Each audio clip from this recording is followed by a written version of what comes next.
So people ask, Gracie family, do you guys keep secrets? And the answer is yes, we keep secrets. Of course we keep secrets, you guys. Who doesn't?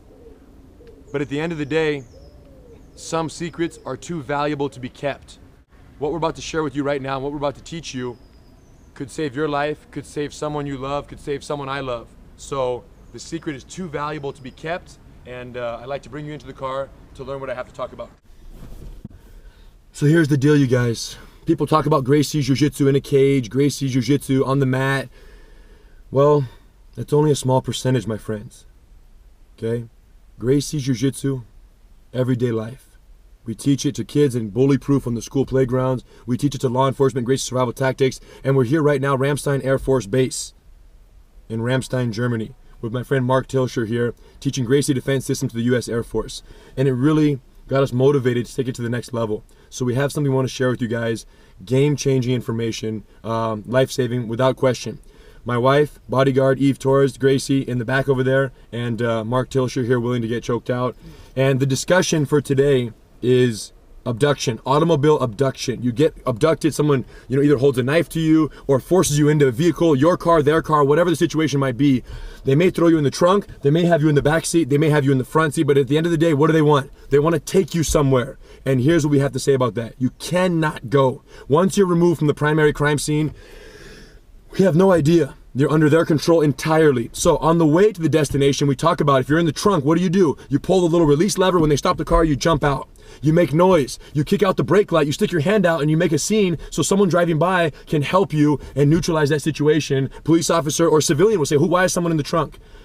If you're in the car and the car is moving, it's worth it to open up the door, get out of the car if you can. At low speeds. Yeah. And if it's a situation where you can grab the wheel and pull it and crash into a parked car to cause a commotion, also an option as well.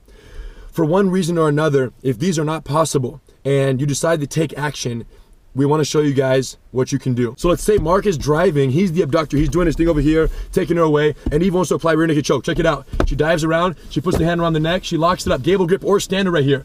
If this headrest is in the way, she can do the gable grip variation here, standard, pull it back, pull the pressure. Now he's not getting out right here. This is tight. There's legitimate pressure right here. He'll try and he'll tap or he'll go unconscious. Obviously, preferably low speeds. He crashes the car, he goes unconscious, you take hold of the wheel. Who knows what the situation might be, but you can choke someone from behind them in the same seat. I actually could have got full grip right there. Yeah, she could have got full rear. Yeah, because of the smaller headrest, she's getting full rear naked right now, and it's a done deal. Using the back muscles, it's game over. You can tell by his face right there. Thanks, Mark. Now, sometimes the full rear naked might not be possible. Maybe the headrest is a little bit bigger, maybe your arms are a little bit shorter, who knows? So that's when we incorporate third-party objects. Eve, demonstrate. And she's holding, freeze. Some of you didn't know what just happened right there. So let's talk about it. Look what happened. She reached in, she grabbed, she pushed it across under the artery, she cross-fed, retracted, inverted grip, reached behind the neck, cross grip, Eddie Gracie style. One in, palm up, one palm down, full expansion. And I'll tell you what, try to get your hands in the cracks. There's no way. And Eve's pulling with her back muscles right now. Guaranteed seat belt, cross choke, Eddie Gracie style with the seat belt. The Grandmaster would be proud. Can you see it one more time? Slow motion, please. Across here. The key is what, Eve? Under the chin at this point. Yes, under the chin. In front of the face, no good. Yeah, if he tucks his chin, it's not going to be ideal. And it's her full length of her arm, so she definitely has the reach to be effective here. Holding with this hand, watch what she does.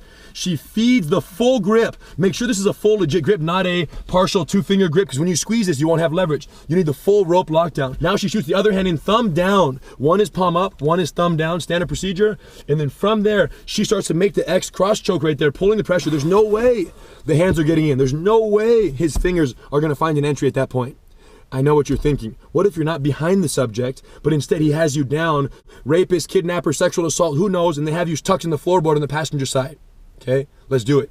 Step out, come over here. So this is the situation. So maybe she's like down here, like kind of tucked away. And the question is, what can be done in a situation where the suspect is driving here, the bad guy's driving, and you're sideways? Because you can't apply the rear naked, and you can't even apply any crazy DARS chokes or arm bars. There's not enough space in this situation. But you can apply a modified choke from this situation. Check it out. Oh, wow. Talk about it. What'd you do? So we reached across the arm here, grabbed the seatbelt, fed it to... What's the key? My other hand underneath the neck. That's the key. And you want your blade under the neck, not the seatbelt. Not the seatbelt. You need blade in the party here. Right, just a grip here. And the other hand comes around, thumb down. Because she's elevating her body. To grab here. Now I'm going to drive my elbow down while this blade goes up and my head is low. And I might try to hit her, but her head is too far away right now. And if they crash, Eve has the seatbelt to hold on to make sure to stabilize in addition to her seatbelt if she has it on. And if not, she's gonna hang on, hope it's low speed, and hope for the best. But I can tell you what, chances are any automobile accident that happens as a result of you choking him unconscious in exactly 6 to 10 seconds is a lot less dangerous and a lot less bad compared to what he has planned for you wherever their final destination might be. Do you agree? Agreed. It's worth crashing the car, rendering him unconscious. Especially at lower speeds. Yeah, and when you can crash the car and have him be conscious, he's still here trying to deal with you. If you can render him unconscious and crash the car, and then eventually hold that, which you can put them to sleep, or death, obviously with the rear naked choke, then you have much more control over the situation after the fact. So that would be the ideal outcome. Now, so one other question people have is, what do you do if you're tied hands behind the back? I was thinking it, I know you were thinking it, check it out. So Eve's hands are now tied behind her back and she's in the back seat. So check out what she's gonna do. Legs, hips, legs. Patience. Patient and slowly, quietly in the back seat, making your moves, jiu-jitsu style. Same way you escape the mount, you escape the behind the back tie. And then eventually, out of nowhere,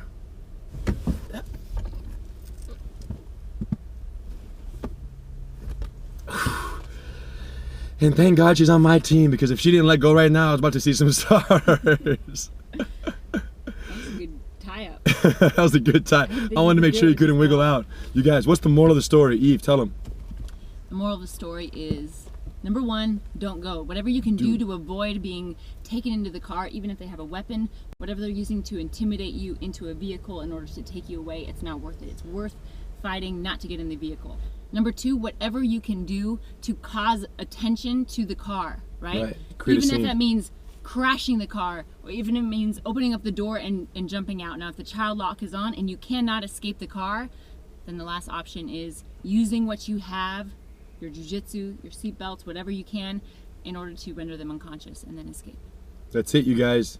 This is so valuable that we didn't want to charge even $1 for this video, because we didn't want money to be the reason why someone did not learn this and therefore did not have this tool to be able to possibly save them or a loved one in a worst case scenario. So share this with your friends, because you never know who this might come across and who needs this information. People are abducted every single day, men, women, children, and at the end of the day, a little jiu-jitsu goes a very, very long way. Now, of course, we are trained professionals, and so we tried this with each other in a trained setting, and we know when to tap out. We know exactly when the choke is being applied. So don't try this at home with anyone who is not familiar with the choke and what it may do to you and how to tap out and how to safely apply it. Another thing to keep in mind is different seatbelts have different locking mechanisms, right? So this one, if you pull slow, it's okay. When you pull fast, it locks. So knowing and understanding different seatbelt locking mechanisms will help, especially for modern cars and not so modern cars, will help you understand how to use it and more effectively manipulate it. The bottom line is open up the discussion from the front, from the back, from the side. You should be able to get a grip and render someone unconscious. And like Eve said, don't do it without the supervision or trained professionals, and make sure both people know how to tap out, and definitely do not practice any of this while the car is being driven. At the end of the day, call AAA if your car gets a flat tire. For everything else, Gracie anti-automobile abduction strategies, you guys. There you go. Share it with a friend. You might save a life. Much respect. We'll see you on the next one.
Oh, it's in here.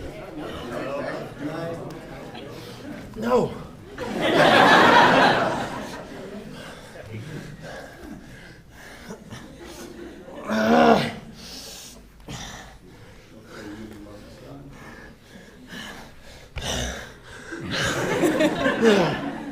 No.